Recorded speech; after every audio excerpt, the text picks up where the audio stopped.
बच्चों आज का विषय है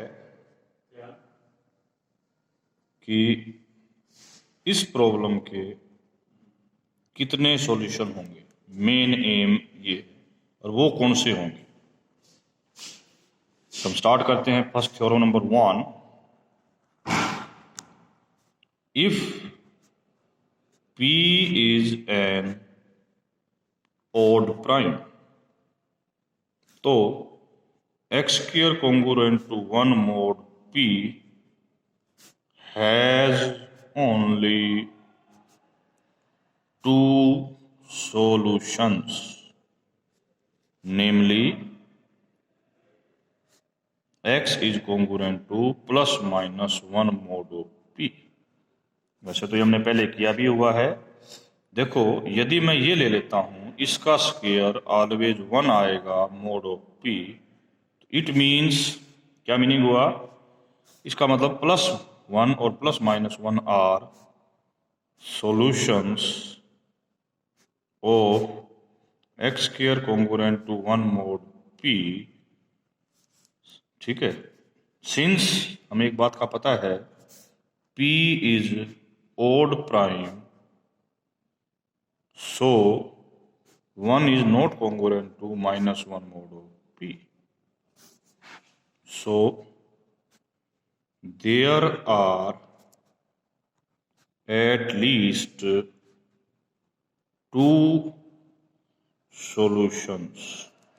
अब हमें प्रूव करना है कि एग्जैक्टली 2 सॉल्यूशन होंगे। ठीक है, if x is solution of x square congruent to 1 mod P, it means P divide x square minus 1, और जिसके फैक्टर क्या होते हैं x minus 1 और x plus 1।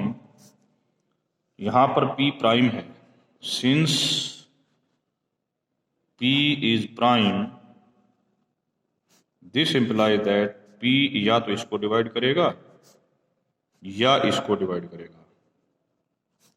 ओके, यदि P इसको डिवाइड करेगा तो क्या आएगा x is congruent to 1 mod of P, इसको डिवाइड करेगा तो आएगा x is congruent to -1 mod of P।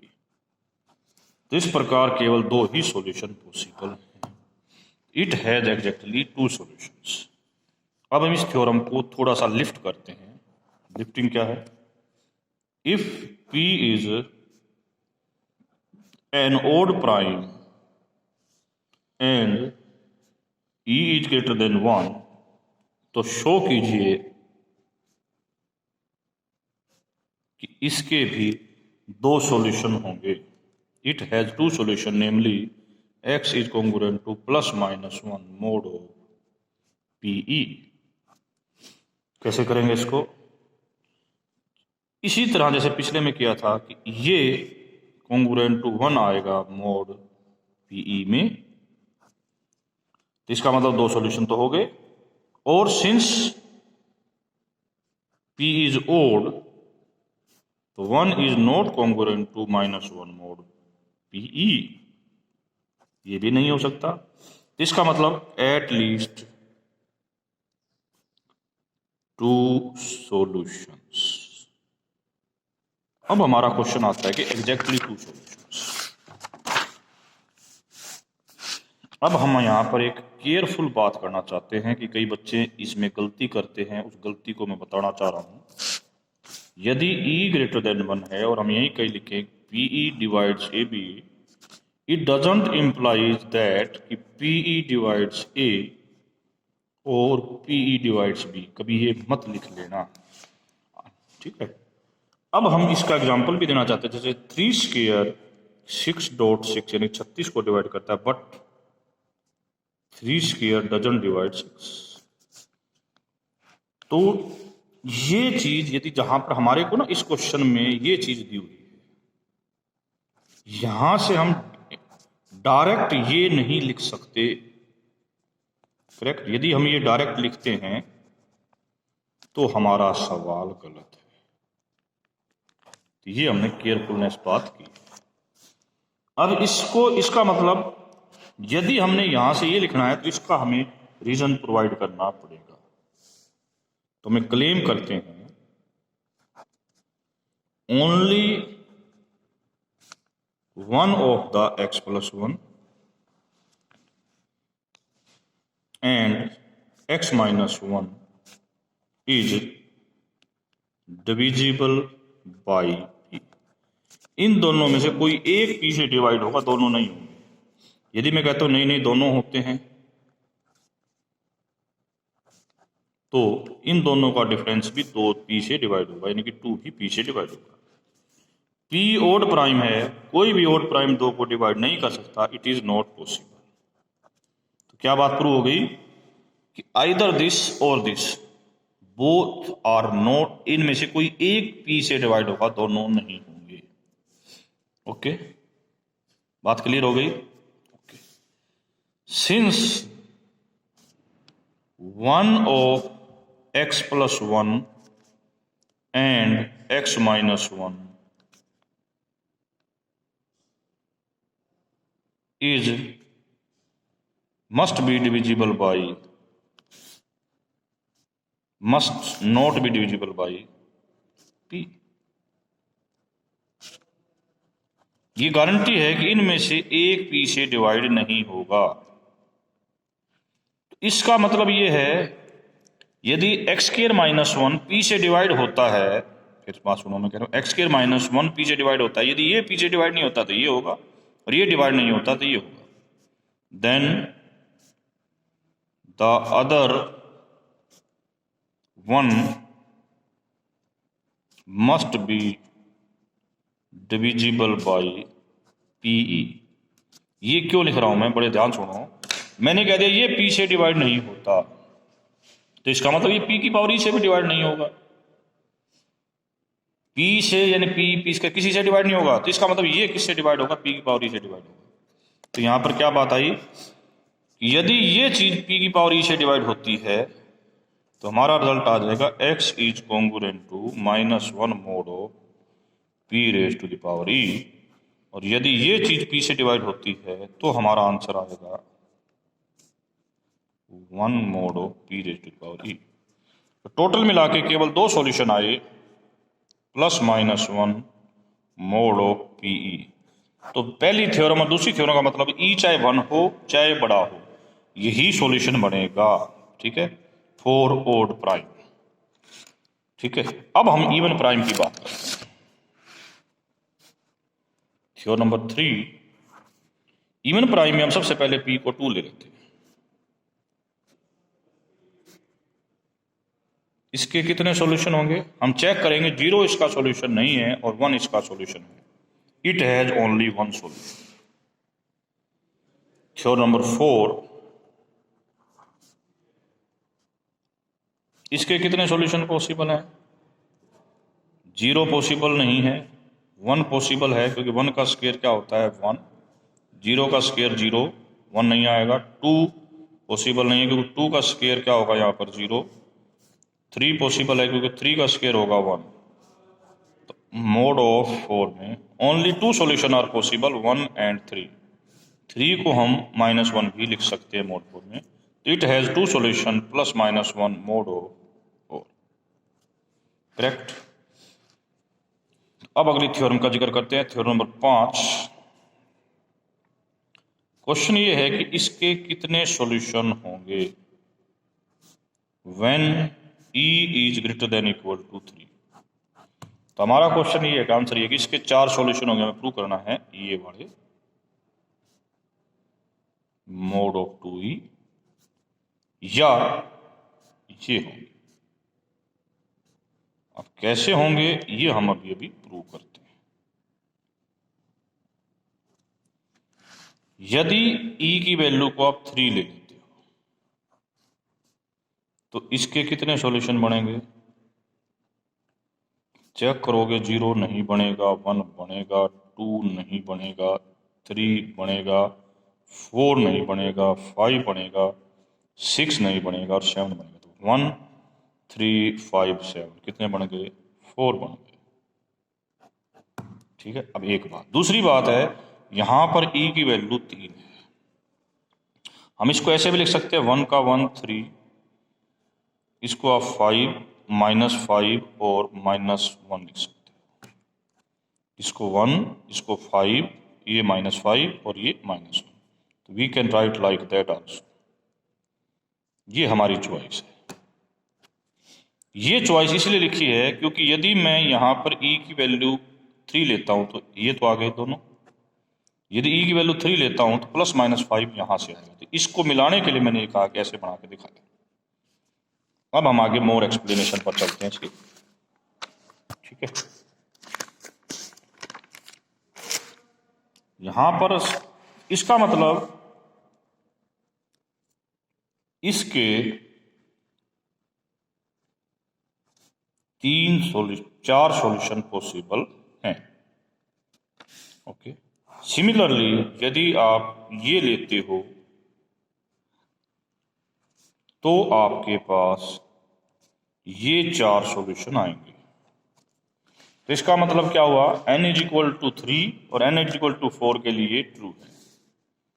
अब हम इसका इंडक्शन स्टेप चलते हैं। What this induction step says, induction step हमें क्या कहता है, assume that this is true for e greater than equal to for e and show that it is true for e +1। हमने मान लिया कि x जो है इसका सॉल्यूशन है।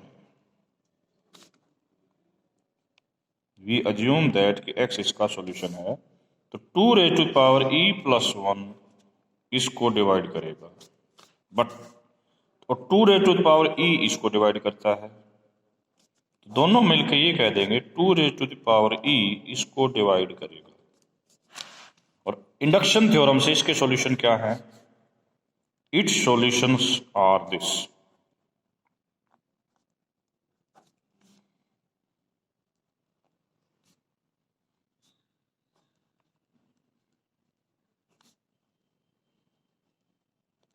ठीक है, अब इसके अंदर इसको थोड़ा सा हम एक्सपेंडेड फॉर्म में लिखते हैं। तो इसको एक्सपेंडेड फॉर्म में क्या लिख सकते हैं, इसको लिख रहा हूं मैं पहले, ध्यान से देखना। इसकी जो एक्सपेंडेड फॉर्म है वो ये हो सकती है, x = 1 + 1। देखो ये सॉल्यूशन है किसका, इसका।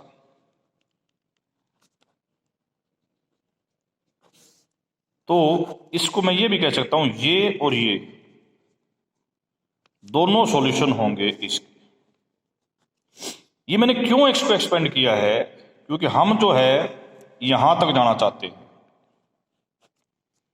तो यदि मैं इसमें इसकी डबल ऐड कर देता हूं तो हम इस, देखो v फिलहाल ये मैंने एक्सटेंड करने का टारगेट है मेरा कि हम अपने आप को यहां से यहां तक रखें, इसके अंदर इसके सॉल्यूशन निकालें, क्योंकि इसकी CRS यही होगी। इस x को मैंने इस दो फॉर्म में एक्सटेंड कर दिया। तो पहला टारगेट ये है, क्या ये जो इसको हमने लिख रहे हैं इसको हम लिख क्या सकते हैं, थोड़ा ध्यान से और बताइए। What we can write to this, ये जो है ना x = 1, यदि इसका स्क्वायर मैं करता हूं तो 1 आएगा, चाहे मैं ये ही क्यों ना ले लूं। तो ये यहां पर भी सॉल्यूशन बनेगा। बट x कॉन्ग्रुएंट टू इसके बारे में अभी चेक करते हैं। हमें ये दिया हुआ है, ठीक है, क्या ये सॉल्यूशन बनता है, स्क्वायर करो 1 2b² × 2ab। यदि हम मोड ऑफ 2e+1 लेते हैं, ये तो कट जाएगा, ये बचेगा। हमें पता है e > 3 है, e > कितना है, = 3। तो अब हमें प्रूव करना है कि 2e is greater than e+1। तो यदि मैं इसमें e जोड़ देता हूं तो e+3 हो जाएगा। ये e+3 किससे बड़ा होता है, e+1 से बड़ा होता है। इसका मतलब 2 की पावर 2e कॉन्ग्रुएंट टू 0 देगा mod of 2e plus। तो व्हाट इट्स सॉल्यूशंस कम्स, इसका सॉल्यूशन ये आ गया। तो आपने कह दिया कि एक तो सॉल्यूशन ये है किसमें, mod 2e plus 1 में, तो एक सॉल्यूशन ये यहां बना, दूसरा ये दोनों सॉल्यूशन तो बन गए। अब तीसरे सॉल्यूशन के लिए हमने x को लिया जी कॉन्ग्रुएंट टू -1 mod ऑफ 2 ये e plus 1। क्या ये सॉल्यूशन बनेगा? यस बनेगा। अगली बारी आपने इसकी ली।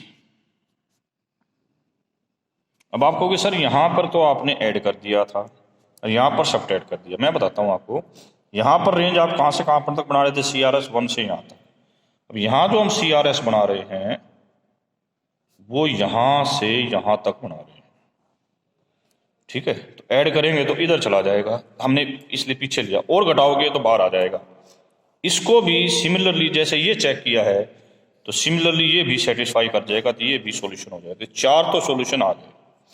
अब हम बात करते हैं इस पॉइंट की। यदि मैं x को 1 + 2e⁻⁻1 लेता हूं, क्या ये सॉल्यूशन है? स्केयर कीजिए, 1 2, इसका स्केयर आएगा 2e-2 और 2e। मोड कितना लेना है? 2e + 1। पहली तो बात है ये खत्म हो जाएगा कैसे, e > 3 है तो e-2 > 1 होगा, e जोड़ देंगे तो ये आ जाएगा। It means 2e⁻2 congruent to 0 देगा mod ऑफ 2e+1। तो ये तो कट जाएगा, बच गई ये दो टर्म, ठीक है। क्या बची? x² is congruent to 1 2e mod of, इसका मतलब ये 1 नहीं आएगा। 1 नहीं आएगा तो ये सॉल्यूशन नहीं है, करेक्ट। तो आपने प्रूव कर दिया कि ये सॉल्यूशन नहीं है। अब मैंने बताया था कि इसमें फिर आपने क्या ऐड किया, ये ऐड किया, ये भी सॉल्यूशन नहीं बनेगा, चेक कर लेना। सिमिलरली एक हमारे पास ये चीज थी, ये चीज भी सॉल्यूशन नहीं बनेगा। सिमिलरली फिर हम इसमें ये ऐड करें, ये भी सॉल्यूशन नहीं बनेगा। तो इस प्रकार हमारे पास केवल 4 सॉल्यूशन बने। 4 सॉल्यूशन बने ना, कौन कौन से बने थे? +-1 एंड 1, और दूसरा कौन सा बना था? +-1 2e। मोड किसमें? तो जनरलाइजेशन लिखें तो जनरलाइजेशन कहते हैं कि ये 2 सॉल्यूशन बनते हैं mod ऑफ 2e, यानी टोटल कितने बनते हैं? 4। अब हम क्वेश्चन पर चलते हैं कि मेन थ्योरम के ऊपर। देखो n कोई भी n 2e⁻k0 p⁴ p2⁴ and p⁴ case first, यदि ये मैं कह दूं कि n इज ओड तो k0 0 होगा। तो ये कितने प्राइम से बना हुआ है? Number of distinct prime divisor कितने होंगे? प्राइम फैक्टर कितने होंगे? यहां पर r होंगे। इसे हम k ले लेते हैं कि आंसर हम लिखना चाह रहे हैं नंबर ऑफ प्राइम फैक्टर्स की फॉर्म में। तो पिछली जो थ्योरम यूज की थी उसमें बताया था कि नंबर ऑफ सॉल्यूशंस कितने निकलेंगे n के। तो यहां यदि सीधा होता तो n k0 2k0 के कितने निकलेंगे? n 2pk1 में कितने निकलेंगे? Like that. ये तो हो गया जनरल पार्ट, परंतु यहां तो ये है ही नहीं क्योंकि आपका k0 तो 0 है, इसका तो कोई मतलब नहीं। इसके कितने बताए थे दूसरी थ्योरम से? 2 2 2, टोटल मिला के 2r। यहां पर मैंने बताया नंबर ऑफ प्राइम फैक्टर कितने हैं? k। तो आंसर इज 2k। केस 2, यदि k0 1 होता तो nm कितना आता हमारा? n2 n p1 raise to the power alpha 1 से n pr raise to the power. हमने बताया था कि x square congruent to 1 mod 2 का केवल एक सॉल्यूशन है, इन के 2। आंसर आ गया 2 raise to the power r। But इस क्वेश्चन में k जो है r+1 है। कैसे पता? क्योंकि r तो ये p वाले फैक्टर और एक प्राइम फैक्टर 2, तो यहाँ पर जो आंसर बनेगा वो क्या बनेगा आपका 2 raise to the power k-1। Correct. Now come to case number 3। यदि आप k0 को 2 ले लेते हो तो आपका nm कितना आएगा? n4 n p1 raise to the power alpha 1 n pr raise to the power alpha. इसका आंसर आपको 2 पता है, इसका भी 2 है, इसका भी 2। टोटल हो गया 2 raise to the power r+1। इस केस में आपके प्राइम फैक्टर कितने बनेंगे? r+1। तो this answer is comes to be 2 raise to the power k।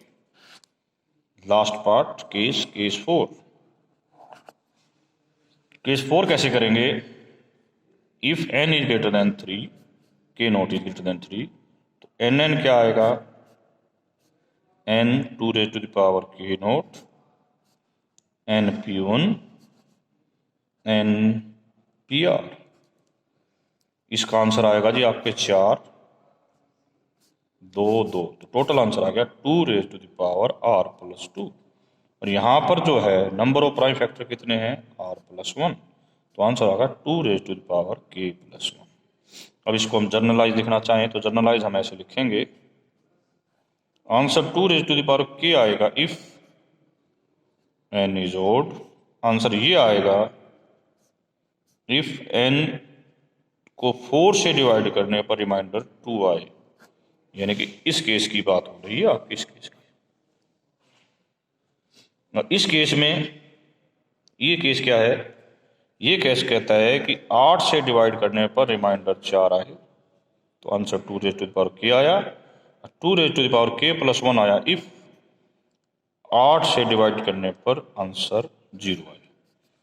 इसको हम सिंप्लीफाई कर सकते हैं लाइक दैट, जो कि जर्नली पेपर में थ्योरम पूछी जाती है, उसमें ये आता है if n is congruent to 2 mod 4। ये आता है if n is congruent to 0 mod of 8 and this is otherwise. अब हम आपको होमवर्क दे रहे हैं n। इसके सॉल्यूशन निकालिए। पहला क्वेश्चन, यदि n 8 हो। दूसरा क्वेश्चन, n 28 हो। तीसरा क्वेश्चन, n 36